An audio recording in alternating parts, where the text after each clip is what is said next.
Tayo po ay patuloy sa ating Covenant series.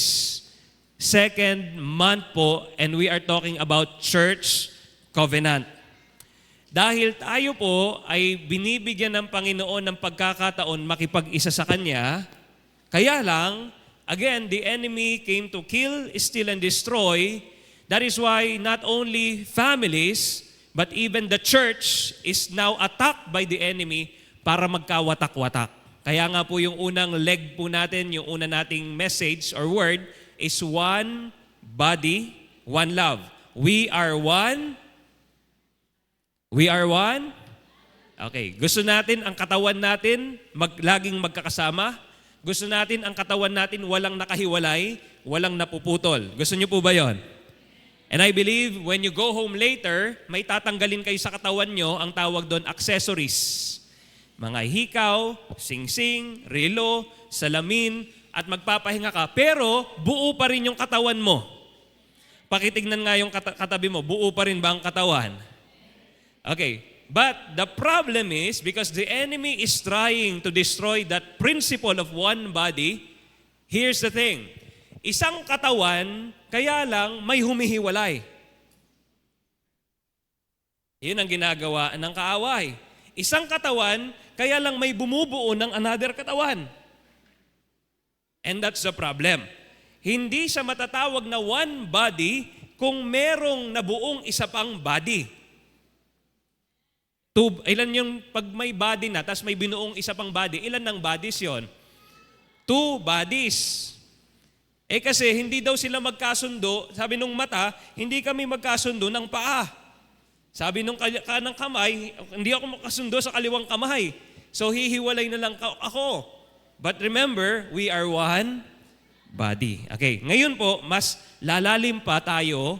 From becoming one body, we are now going to discuss, we are one family.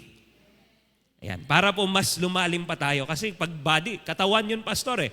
Okay, naintindihan namin na tayo isang katawan, pero ngayon, may the Lord give us the understanding and enlightenment bakit tinawag po na ang simbahan ay isang pamilya, hindi lang isang katawan.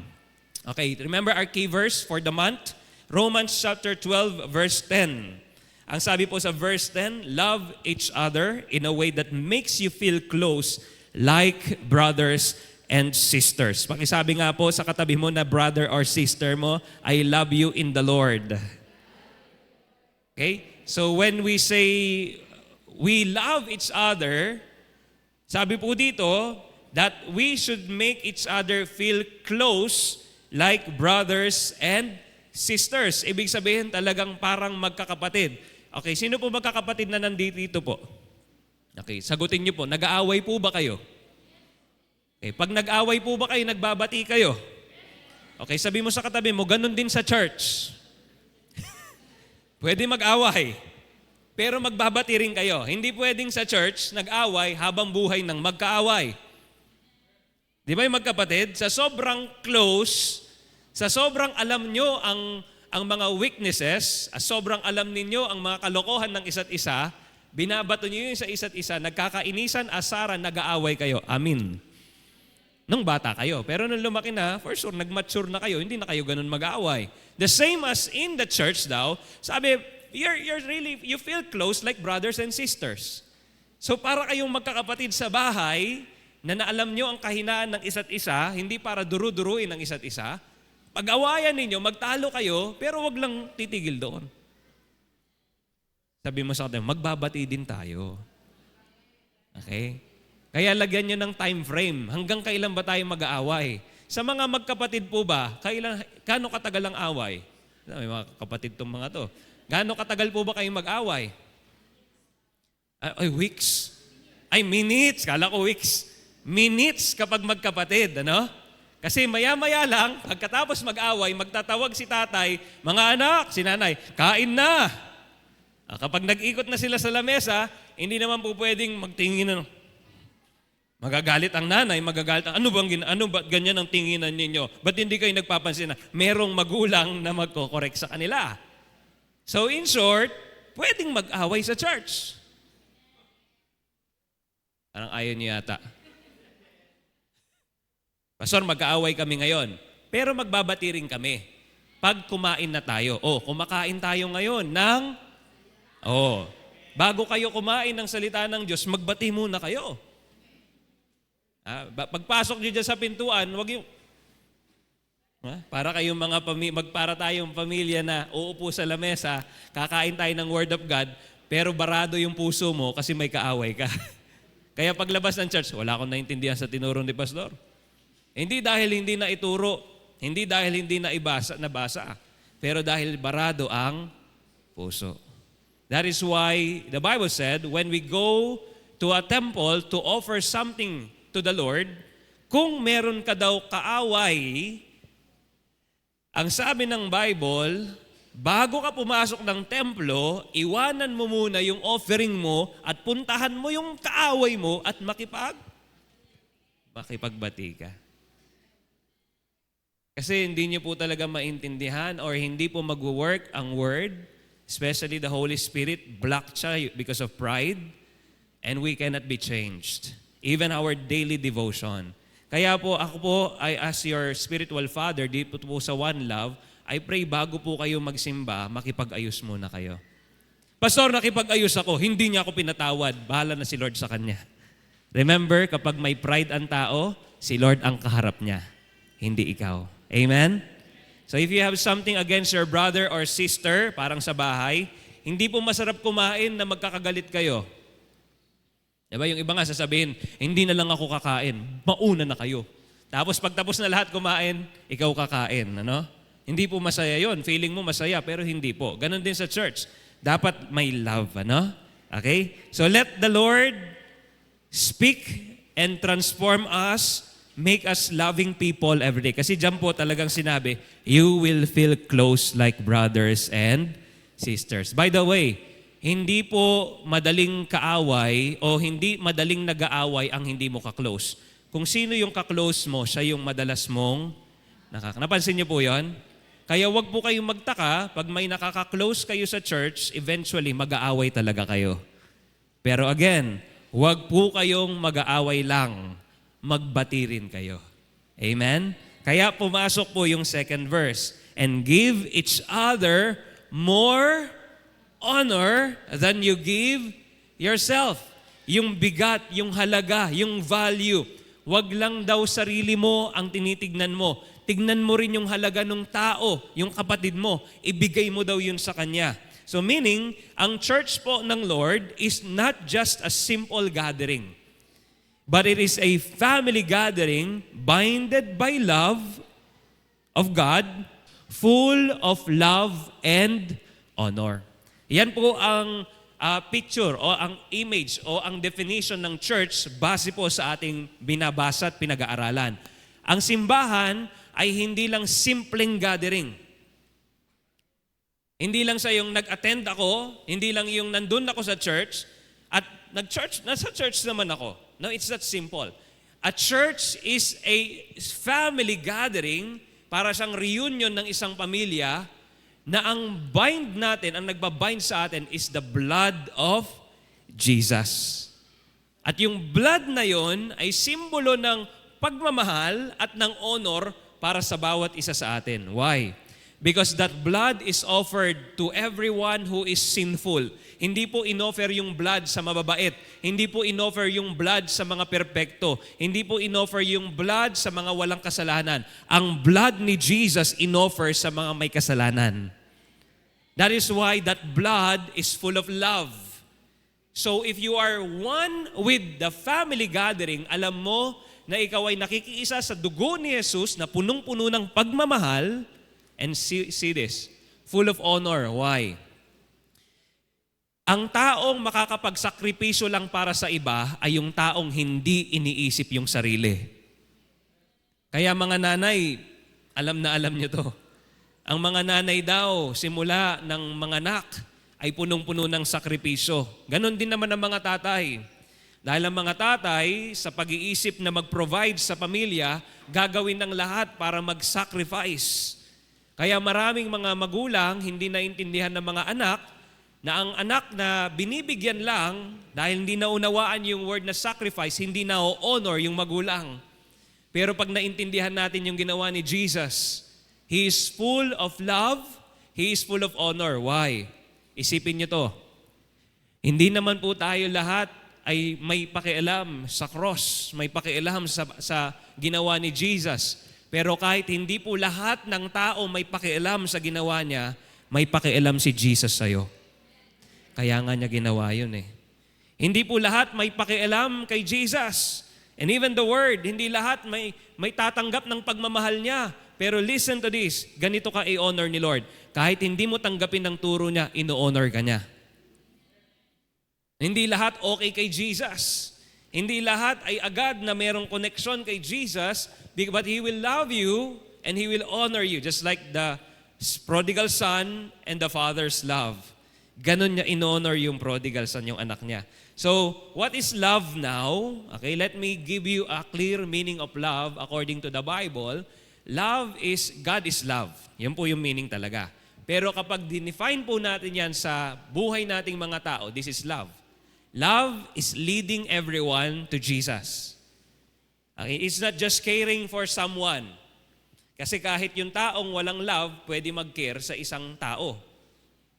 Naniniwala po ba kayo ang magnanakaw ay may care sa kapwa magnanakaw? Siyempre. Ang sinungaling ay may care sa kapwa niya sinungaling. Pare, tulungan mo ako kasi may ginawa akong kalokohan. Pag sinungalingan mo ako, ano sabi niya? Oo, naintindihan kita. Masamang mahuli. Sige, magsisinungaling. May care sila sa isa't isa. But do we call that love? Do we call that love? No. Love is pure. Love is holy. God is love. Kaya hindi mo pwedeng sabihin na mahal mo yung isang taong kinukonsinti mo sa mali. Yes, you care for the person, but you don't love that person. Because true love is leading people to Jesus. Itutuwid mo yung taong yon. Let us be in the truth. That is love. Kaya po yung sinabing love one another, kapag tayo po ay nagmamahalan, ang simple lang, hindi mo nililid yung tao sa'yo. Kuya Tony, I'm here for you all the time. Sinungaling ako pag sinabi ko yon. Kasi I cannot be for you all the time. Pero Jesus can be with you all the time. And that is love. Love is when we allow somebody to know Jesus as His Savior today and forever. That is love. Kaya po maganda po sa ating church, let us clarify this. Yes, we love one another, but to make clear na mahal mo yung isang tao, dapat ang nakikita niya hindi ikaw, si Jesus. Dapat masabi ng tao, alam mo, kasi ganito minsan, Ate Hana, alam mo bang masayang-masaya, kompleto ang buhay ko pag nakikita kita? Okay, that is very dangerous. My word should be, Ate Hana, thank you kasi nilapit mo ako kay Lord at dahil nakilala ko si Lord, kompleto yung buhay ko. Kasi alam ko, iiwan mo rin ako. Tama? Okay? Alam kong isang araw, Ate Hana will be gone. So kung siya ang magiging sentro ng, kaya ang ganda nung kanta natin kanina, Jesus be the center of my life. Kung iikot ang buhay ko sa Kanya, isang araw, delikado ako. Kasi makikita ko siya ang comfort ko. Siya ang buhay ko. It should be God. Nakukuha po ba? Okay? So when you love someone, make sure you lead that person to, okay, pakisabi sa tabi mo, I love you. Kaya tuturuan kita mag-pray, tuturuan kita mag-devotion. Ha? Na kahit, sabi mo sa kanya, kahit wala ako, masaya ka. Okay, that is love.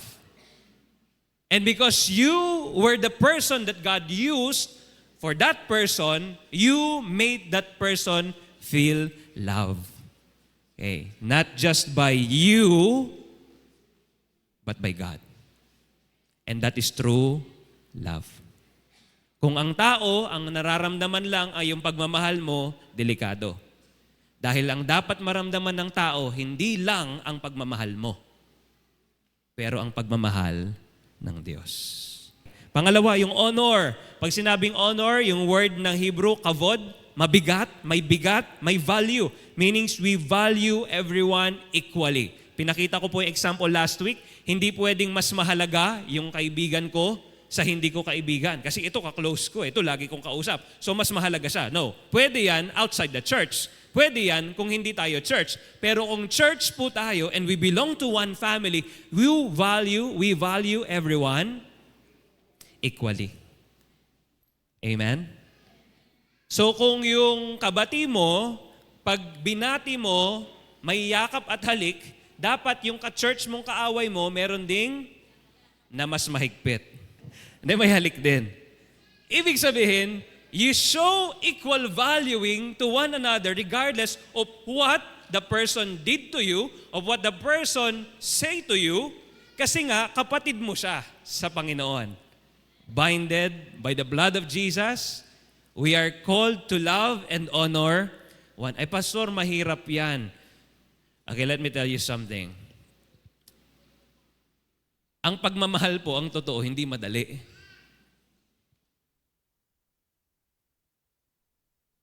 Madali? Mahal ka ni Lord. Ngayon, kung meron mahirap mahalin, doon mo matetest ngayon kung talagang may pagmamahal ka. Amen? Kaya I encourage you to love and honor one another, value everyone equally. Love everyone equally. Okay? Halimbawa lang, may kainan. Halimbawa, may kainan sa church. Sa church, ha? Kaya si pastor, kakain tayo lahat. Tapos, ano tayo? Buffet. Ha? Ikaw yung nagsuserve. Nakita mo yung super friend mo. Ay, super friend. Marami. Kumain ka marami. Nakita mo yung kaaway mo. Ha? Eto, may sinabi sa akin itong di maganda eh. Alala ko yun eh. Sabaw lang sa kanya. Tsaka saging. Siyempre, malinaw naman na hindi mo pinapakita yung honor sa kanya. Kasi nga, madaling i-honor ang mahal ka. Pero ang hirap i-honor nung hindi ka minamahal. Yung hindi ka in-honor. Okay, I ask the Lord, habang nagsishare po ako sa inyo, Lord, I pray na ang One Love Ministries, buhusan mo talaga ng pagmamahal at ng pag-honor. Kasi po, we cannot help others if we inside this church, tayo po mismo bilang isang body, bilang isang pamilya, may dishonor at may hate sa isa't isa. We cannot love others kung sa loob ng simbahan na ito, wala tayong love. We cannot honor outside this church kung tayo mismo sa church na ito walang honor. Kaya ang prayer ko, Lord, buhusan mo ng honor, buhusan mo ng love ang mga taga One Love. Kaya nga One Love eh. Kaya lang, ang sagot ni Lord, Alex, dahil humingi ka ng pagmamahal sa simbahan, pag-aawayin ko sila. Dahil humingi ka ng pagmamahal sa church mo, magkakaroon ng hiduhaan dyan. Pero huwag kayong titigil doon, ano? Dahil alam po natin, ang nasa presensya ng Panginoon, nagmamahalan. Ang nasa presensya ng Panginoon, nagpapatawad. Kaya sabihin mo sa katabi mo, magpatawad ka na. Okay. Reading from our text today is found in Ephesians chapter 2. I will start it in verse 14 or verse 11. Pakita natin, Ephesians chapter 2, verse 11. In ERV version, you can go also to your Bible po sa Tagalog. Ang ganda po nito kasi kapag ito'y naintindihan natin, we'll find out that God wants us to be binded as brothers and sisters, as a family. Okay, basahin ko po. You were not born as Jews. You are the people the Jews call uncircumcised. Sa Tagalog po ay supot. Hindi tuli, supot. Kasi po, one of the covenant noon ng Diyos sa bayan ng Israel, kung gusto nyong maging anak ko kayo, kailangan magpatuli kayo. Pastor, anong kinalaman ng tuli? Ibig sabihin, literal na magpapatuli para maging anak ng Diyos. Those were the times na ang batas ng Diyos, literal na ginagawa po, kailangan tanggalin po yung balat para ipakita na yung dumi ay tinatanggal mo na kasi ikaw ay nagpapalinis na sa pangalan ng Panginoon. So pinagawa po ni Lord yan. So ang buong bayan ng Israel nagpatuli, ginawa po nila yon sa mga sumunod na generation. Ngayon, may mga hindi naniniwala, ayaw nilang So anong tawag sa kanila? Parang si Goliath. Sabi ni David, isa kang supot. Bakit mo minamaliit ang bayan ng Diyos? hindi ka naman tuli. Sabi niyang ganon. So ito po, literal na sinasabihan po yung ibang mga tao na hindi sila tuli, hindi sila kabilang sa kaharian ng Diyos, and those Jews who call you are nasupot, call themselves tuli. Okay, literal, parang ganito po, supot kayo, tuli kami. Minamaliit natin, ganon sila eh. Kasi naipasa po yung ganyang ugali. Yung parang minamaliit natin kasi hindi naman sila tinawag ng Diyos. So, they call themselves circumcised. Their circumcision is only summed themselves to their body. Sana? Something they themselves do to their bodies. Okay. In the New Testament, Old Testament po yan In the New Testament, meron pa rin pong circumcision. Hindi na po sa parte ng katawan. Ano na po? Sa heart na, sa spirit. So kailangan ipalinis mo yung puso mo sa Panginoon by the blood of Jesus, and now you will have a covenant with the Lord, accepting Him as your Lord and Savior. So tuloy po natin. Remember that in the past, you were without Christ. So noon, wala kayong Kristo. You were not citizens of Israel, and you did not know about the agreements with the promises, covenant, that God made to His people. Ito po yung mga hindi tuli, hentil ang tawag, non-Jews, non-Israelites. Sila po ay yung mga taong hindi tinawag ng Diyos noon. Pakisabi nga po, noon. Okay, hindi po talaga sila tinawag kasi Israel lang ang tinawag noon. And you did not know about the agreements with God made to His people. You had no hope and you did not know God. Yan po yung literal na mga hindi nakakakilala sa Diyos. They are far from God. They don't have the opportunity to know God because they are not called by God. Israel lang po ang tinawag ng Diyos noon. Yes, at one time, you were far from God. But now in Christ Jesus, you are brought near to Him. You are brought near to God through the blood sacrifice of Jesus Christ. Listen, dahil si Kristo'y namatay, hindi lang para sa mga Israelita, siya'y namatay para sa lahat sa sangkatauhan. Sa ngayon, ang naging sacrifice, blood sacrifice. Hindi na kailangan mag-sacrifice ng blood sa pamamagitan ng pag-aalay ng mga hayop, sa pamamagitan ng pagtutuli, o ng kung ano-ano mga blood covenant. It is Christ's blood that brings us closer to God. Christ, verse 14, is the reason, pakisabi nga po, Christ is the reason, we are now at peace. Okay, ang context po nito, nagtatalo po ang mga tuli at hindi tuli. Lagi silang nagmamalaki, sinunod namin ang batas ng Diyos sa lahi ni Abraham, ni Isaac at ni Jacob nang sabihin na nagpatuli kami. At ngayong tuli kami ay ligtas. Kaya lang may mga hindi sumunod. Kasi hindi naman po sila kabilang sa lahi ni Abraham, Isaac at ni... Okay, so sabi ng mga tuli, hindi kayo maliligtas dahil hindi nyo alam ang mga pangako. Nagtatalo po sila. Ngayon itong naman mga ito, nilalaban din nila. Alam namin na ang kaligtasan ay darating sa amin dahil merong Misaya na darating, ganito, ganyan. Parang yung babaeng Samaritana. So ngayon, sinabi ni Pablo, through this Ephesians church, sila daw po ay nagkaisa ngayon sa pamamagitan ng banal ni Jesus. And listen to this. Kung dati magkaaway sila, dahil kay Kristo, ngayon bati na sila. Hello? Okay. Gusto niyo ba kayo pagbati? Paano kayo magbabati? Kailangan makita nyo ang banal na dugo ni Jesus na inalay para sa inyo. Okay? Hindi lang ikaw ang inalayan ng dugo, pati yung kabilang part, inalayan ng dugo.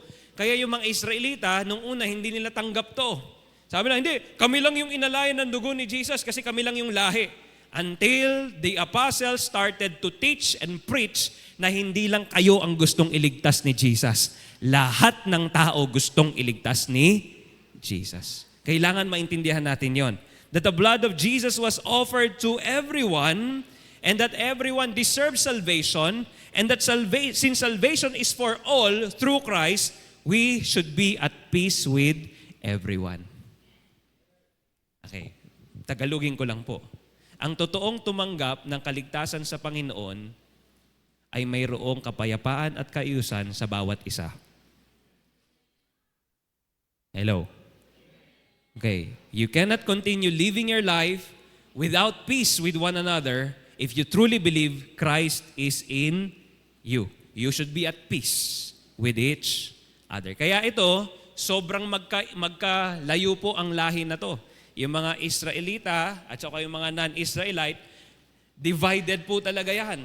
Ni bawal nga pong makisama ang mga Hudyo sa hindi Hudyo. Ganon din naman ang hindi Hudyo sa... Kaya nga di ba nung lumapit si Jesus doon sa babaeng Samaritana, anong sabi ng babaeng Samaritana? Bakit niyo po ako? Isipin niyo, bawal mag-usap ang Hudyo at saka hindi. Yun yung ginagawa ng mga magkaaway, hindi sabi mo sa katabi mo, makipag-usap ka na. Huwag nyo nang patagalin. Okay, listen to this. Yun kasi ang division na gustong gawin ng demonyo. Yun ang division na gustong gawin ng kaaway because the enemy came to kill, steal, and... So tuwang-tuwa ang demonyo kapag nangyayari yun sa church na may mga nagtatalot, hindi nag-uusap. Ngayon, hindi natin namamalayan yun. Nangyayari sa church yun. Hindi pwede pong hindi kayo nag-uusap. Pastor, nag-uusap kami. Kaya lang pag nag-uusap kami, basta. Okay, listen to this. Sabi po dyan, Christ is the reason we are now at peace. He made us Jews, and you who are not Jews, one people. Isipin nyo, dating magkalayo, dating hindi nag-uusap, ang sabi niya ngayon, isa na kayo. Kailan po narinig ito? Genesis chapter 1, nung pinag-isa po niya ang lalaki at the two shall become, Genesis chapter 2, the two shall become.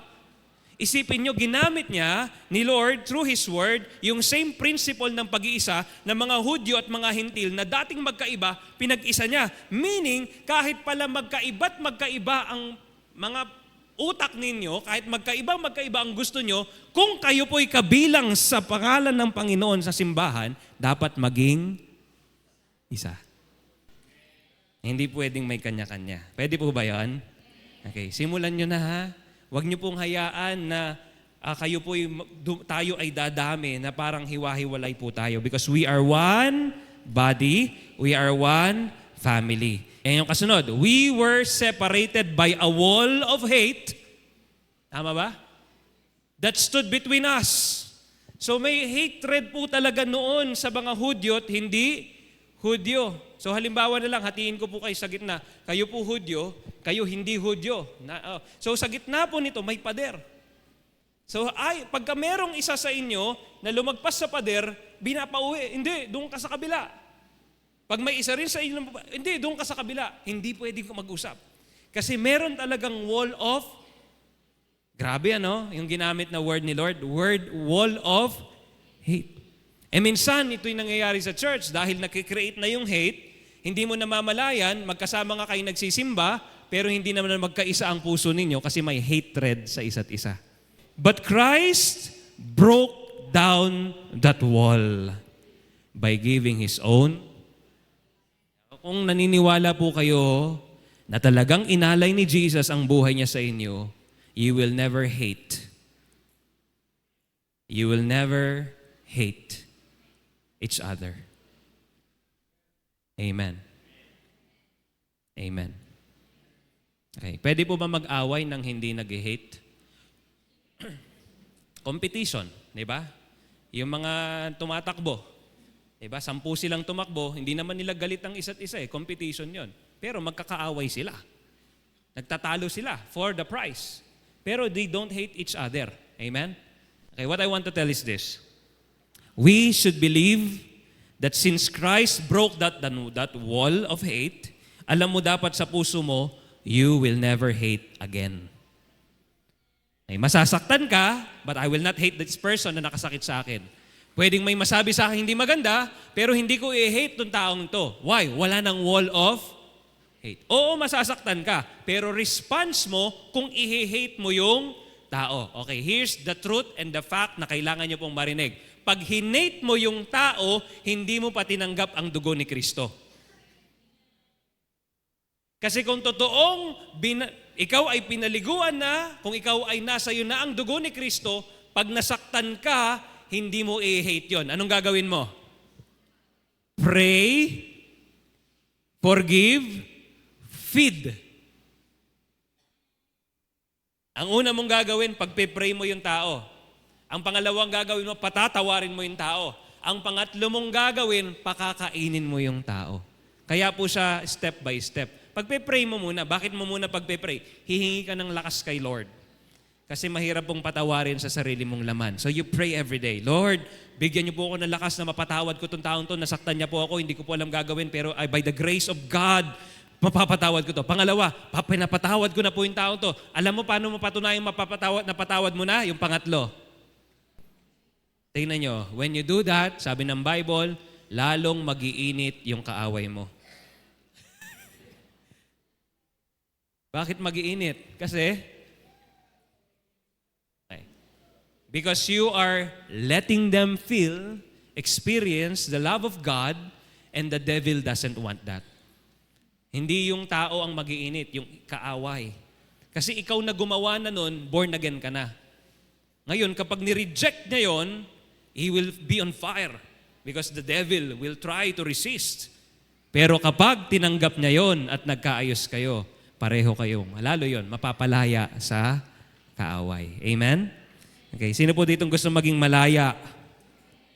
Okay, remove that wall of hate. By giving, He broke down that wall by giving His own body. Verse 15, Christ ended the law with its many commands and rules. His purpose was to make the two groups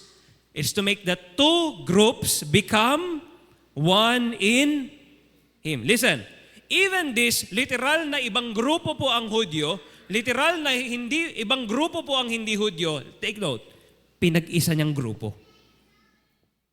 So ayaw ni Lord ng grupo sa katawan.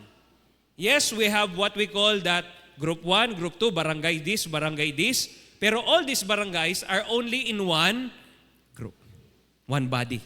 Hindi gusto ni Lord na yung sa isang body, may isang bubuo ng grupo at yung sa isang body, may bubuo ng isang grupo kasi magiging two groups na po in one body. We should be in one group. Isa nyo, isipin nyo to hentil. Totoo naman, nagkakaintindihan yun. Parang tayo-tayo na lang dapat. Yung mga Hudyo, di ba dapat tayo-tayo na lang? Pero sabi ni Lord, hindi ganun ang gusto ko. O hindi lang po gusto ni Pastor. Ang gusto ni Lord, kahit na isang grupo na yung mga hentil at isang grupo na yung mga Hudyo, kailangan maging isa. Tama po ba? His purpose was to make the two groups become one in Him. By doing this, He would make peace. Doon lang po nagkakaroon ng kapayapaan. When we dissolve these groupings that we have and choose to be in the Lord and make it, tayo po magde-decide, we should be one group. Amen. Hello? Kaya po sa Israel po doon, may 12 tribes of Israel. Hindi po 12 groups of Israel. Alam niyo po yung tribes, pag sinabing tribes, isang pamilya, iba-iba lang po yung lahi. Pero isang pamilya. Parang isang katawan, may 12 na parts. Hindi sinabing groups because there is only one group in the body of Christ. One Love Ministries, we are one church, we are one group, we are one family. And we should stand by the teaching of the Lord na tayo po ay pinag-isa sa pamamagitan ng banal na dugo ni Jesus at kahit na may grupo-grupo pa, dapat maging isang grupo lang po tayo. Amen. Meaning, you cannot make a call na ito lang yung grupo namin. Kami lang ang grupo dito sa church. At kami naman ay isang grupo din dito sa church. Kasi hindi po pwede yon. Because through the blood of Jesus, we are all one group. Meaning, listen to this. If we will have these groupings, dapat open tayo sa lahat. We cannot close and we can make an exclusive group just for us. Kasi ang buong grupo po dapat open sa lahat. For we are one family. Verse 16, through the cross, Christ ended the hate between the two groups. And after they became one body, He wanted to bring them both back to God. He did this with His death on the cross. Pakisabi nga po, through the cross. Anong ginawa ni Lord through the cross? He ended hate. He ended hate. Listen to this. Ang hate po kailangan matapos. Kasi pag hindi natapos ang hate, imbis na ang simbahan ay magiging makalangit, ang simbahan po ay magiging impyerno. Hate should end in the house. As of hate should end in the church. Hindi pwedeng meron ka talagang ka-hate, kagalit, kaaway, hindi kaayos sa simbahan. Kailangan magkaroon tayo ng malinaw na kapahayagan na dahil ako'y niligtas ng banal na dugo ni Jesus at pinatawad, kailangan ko talagang patawarin to eh. Mahirap, Lord, pero magpipray ako, talagang kailangan. At hindi ko to patatagalin, kaya kailangan mag-end ang hate. Hindi po tayo pwede magmatigas na, hindi, Pastor, talagang kailangan patagalin namin tong hatred namin sa isa't isa. No, you should do it ASAP. Because hate was ended by the Lord. And since hate was ended by the Lord, wag mo nang ituloy. Amen? Okay, sabi ko nga po, demonyo lang ang nagkokos ng division sa simbahan. Demonyo lang ang nagkokos ng hatred sa simbahan. At naniniwala ko, walang demonyo sa One Love Ministries na born again na. Pinalayas na natin in Jesus' name. So, through the cross, He ended hate. Verse 17, Christ came and brought the message of peace to you non-Jews who were far from God. And He brought that message of peace to those who were near to God. Yes, through, verse 18, through Christ, we all have the right to come to the Father in one Spirit. Okay, please write this down. We all have one Father. Sino po naniniwala iisa ang ating tatay? Okay, when Jesus was asked by the disciples, Jesus, paano po kami magpe-pray? And Jesus answered very clear. Ang sabi niya, this is how you should pray. Our Father in... Okay, listen. Kahit po iba-iba tayo ng pamilya at lahing pinagmulan, the Bible clearly stated that we have one Father in heaven. Through Jesus' prayer, sinabi niya sa atin, tatawag tayo sa iisang Ama. Pwede po ba yon? Okay. Kaya sabi ni Jesus sa mga Pariseo, kayo kasi hindi niyo ako naiintindihan dahil iba ang tatay ninyo. Okay. Clarify niya kung sino tatay nito mga Pariseo. Kaya gusto nyo akong patayin, kaya hate nyo ako, kaya ayaw nyo ako, ibig sabihin, kaya kayo may spirit of hatred, kasi ang tatay nyo, sino daw, Kuya Tony? Demonyo po. Demonyo. Sabi ni Jesus yon.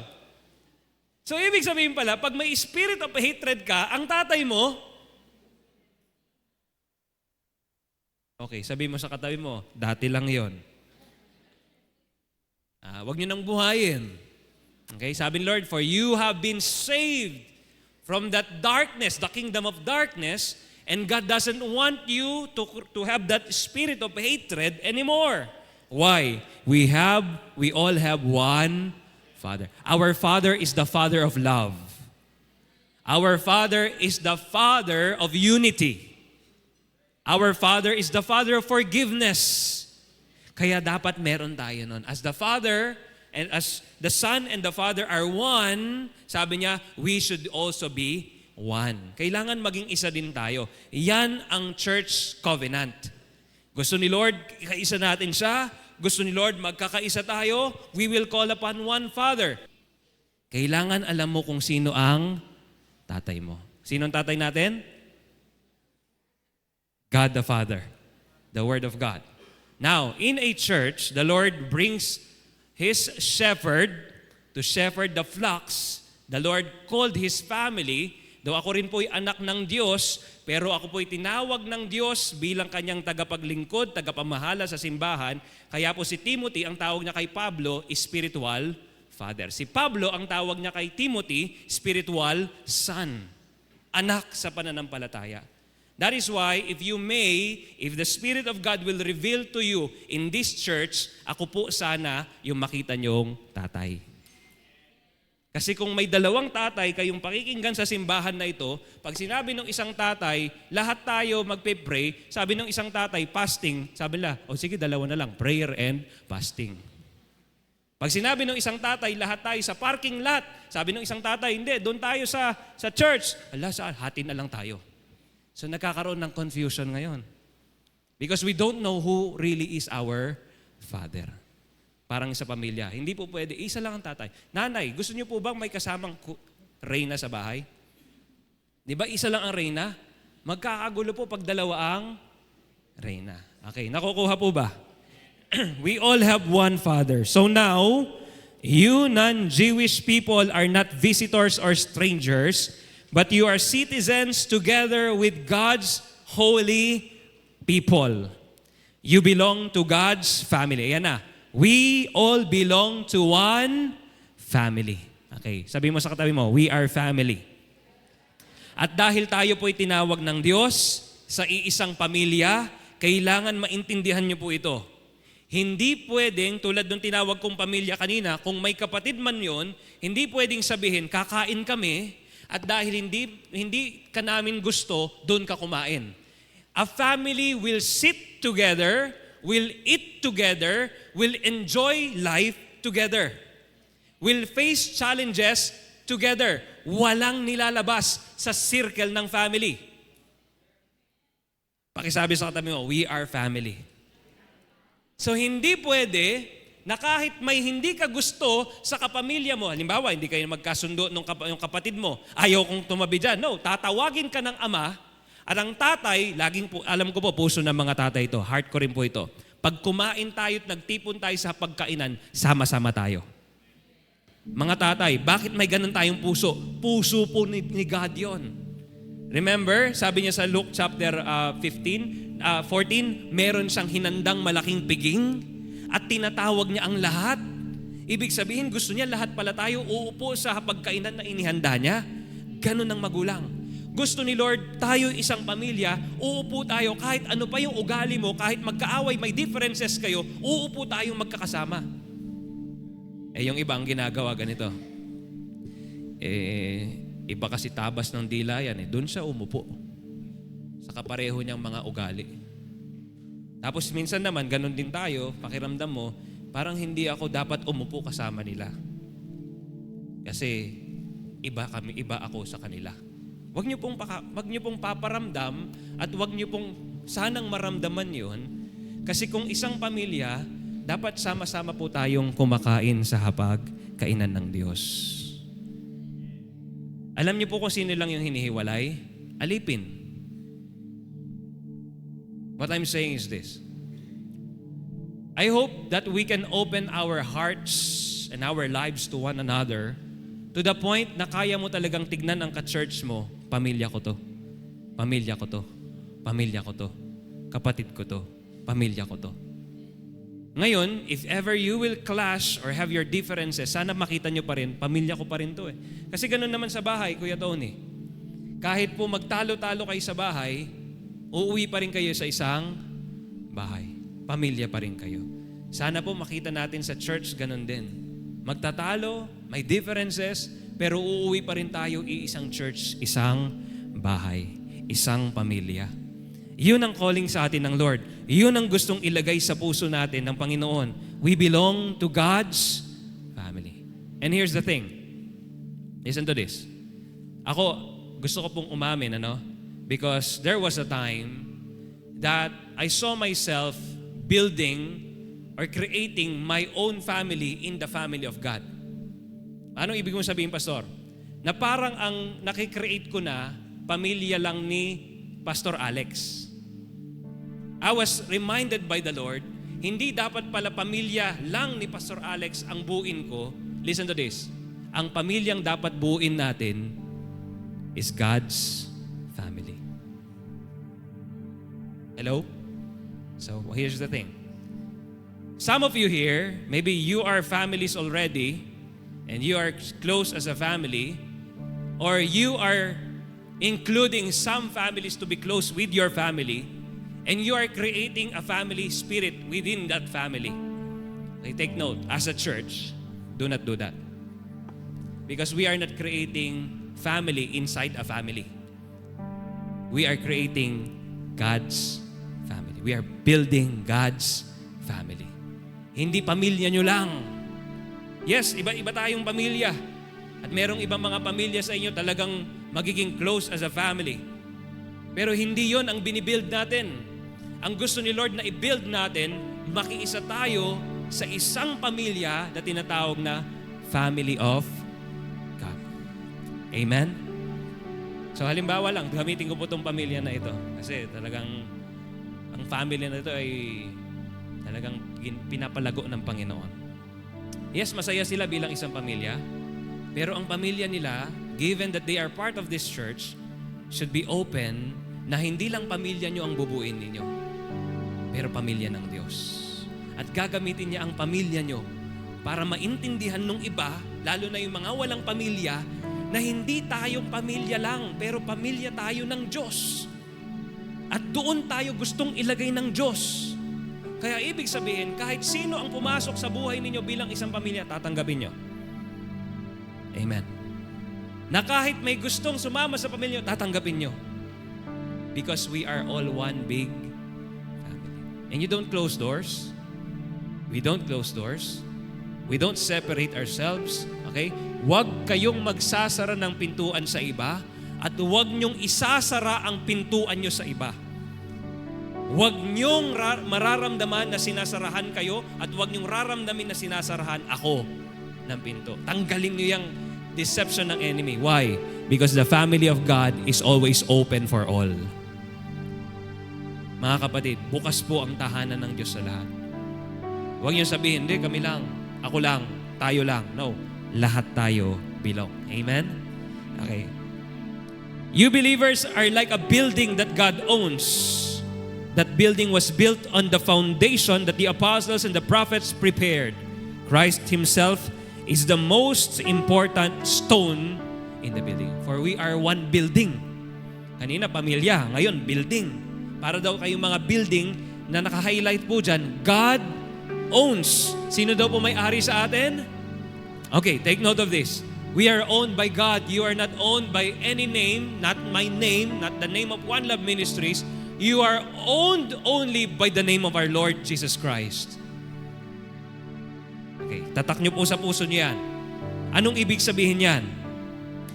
That building owned by the Lord was built on one foundation. Please, look at this very carefully. Jesus Himself, paki-highlight ito, is the most important part of that building. Okay, pakisabi sa katabi, importante ka naman. Importante tayong lahat. Pero merong most eh. Okay, church, it's not about you. Yes, we care for the feelings of everyone, but it's not really about your feelings. Church, we will care about the condition of everyone, but it's not really about your condition. Church, we will care for what is happening in your life, but it's not about what's happening in your life. It's all about Jesus. Sana po malinaw po ito. Oo, importante tayong lahat. Hinahanap nga natin yun eh. Minsan nga, yun na lang ang gusto mo kasi napapahalagahan, nabibigyan ako ng importansya. Pero ulitin ko po, hindi po tungkol sa inyo ang church. Church is about that foundation who is Christ. Let He be, just like what we sang, kakantahin ulit natin. Let He be really the center of our church. Sabi po dyan, we stand on one foundation. Because sabi you believers are like a building built on one foundation. Number 3, we all stand on one foundation. Pakisabi nga po, one foundation. Pag sinabing one foundation, Iisa lang po yung ating tinatayuan, iisa lang po yung ating pinangahawakan, iisa lang yung ating pinaniniwalaan. Because that foundation, kung lahat tayo magkakaisa, the whole building is joined together. Pakisabi nga po, together. He makes it grow and become a holy temple. What is our foundation? The Word is our foundation. Jesus is our foundation. And Christ, what does the foundation do? The Word of God as our foundation, number 1, joined us together. Number 2, makes us grow. Number 3, makes us a holy temple. Okay, mabilis na lang po ito. Number 1, joins us together. Kung pala ang pundasyon, halimbawa, ulitin ko po, yung grupo na ito ay si Jesus, at ang pundasyon ng grupo na ito ay si Jesus, we will be joined together. Ganon din sa mag-asawa. Pag ang foundation mo, Kuya Leo, tsaka si Ate Ellen, si Jesus, magiging joined kayo. The reason why there is a separation, magkaiba kayo ng foundation. The reason why there is division, magkaiba kayo ng foundation. So we try to insist na okay lang ang division because you don't understand na isa dapat ang ating foundation. There will be no division if we have one foundation. Alam niyo po, may sasabihin ako sa inyo, hindi ba dapat mas matibay ang foundation natin? Kasi yung foundation natin hindi galing sa tao, galing sa langit. He's Jesus. Hindi nga po ako ang foundation nyo. Hindi po ako. Hindi si Pastor Alex. And don't make man your foundation. You will fall. If God will be your foundation, you will stand strong for eternity. Why? Tanging ang Diyos lang ang totoong pundasyon. He is the most important, sabi ng verse. Lastly, and Christ in you are being built together with His other people. You are being made into a place where God lives through the Spirit. So para saan po lahat yung pinag-uusapan natin? Bakit tayo daw ay tinatawag na isang pamilya na ang pundasyon ay ang Panginoong Jesus? Why? Look at that highlighted word. We are being made into a place where God lives. Mga kapatid, this is my prayer for us, Church, One Love Ministries, na tayo ay magiging isang lugar kung saan daw nananahan ang banal na Espiritu. Why? When a church or when a place is dwelt by the Holy Spirit, alam niyo po, bawat tao na papasok po sa lugar na yon, sasapian ng banal na Espiritu. You will feel the love of the Lord. You will feel forgiven by the Lord. Hindi pa nagpipreach si pastor, ha? Hindi pa po nagtatugtog yung worship. Pero pagpasok po sa isang lugar na punong-puno ng puspos ng banal na Espiritu, ramdam na ramdam mo ang presensya ng Diyos. May pagmamahal, may pagpapala. Balik na rin natin. Pag ang lugar ay punong-puno ng masamang espiritu, pagpasok sa lugar na yon, may panghusga, may pagmamataas, may pagtataboy, merong hindi pa nakikipag-usap, parang inaaway na. May nakausap na ba kayo doon? Tinitignan ka pa lang, parang inaaway ka na. Tapos, pag nagsalita, parang galit. Sabi, hindi naman ako galit, pero parang galit. Kasi may ibang spirit eh. Pero if the Spirit of the Lord is in that place, alam niyo, pagpasok ng tao, mapapangiti yun. May kakaiba akong nararamdaman. May ibang spirito na nandirito. Yung mga nagiinuman, naintindihan niyo itong sinasabi kong espiritu. Di ba pag nag-inuman kayo, pag nalasing na kayo ng espiritu ng alak, nag-iiba na yung kwentuhan. Noong una, medyo mild pa yung kwentuhan eh. Nung lasing na sa espiritu ng alak, ay kung ano-ano nang napagkwentuhan. Kasi nga, ibang espiritu. The same, when the Spirit of God is alive in a place, that is what God wants in a church. Pag nagtipon-tipon ang mga ang presensya ng Diyos sa bawat isa sa atin and we gather and the place is filled with the presence of God, ano mangyayari? Malalasing tayo sa banal na Espiritu. There will be worship, there will be prayer, there will be love, there will be forgiveness, there will be unity in the body of Christ. If you believe that the Lord has saved you and brought you to His family, if you believe that, sabi mo sa katabi mo, we are a family.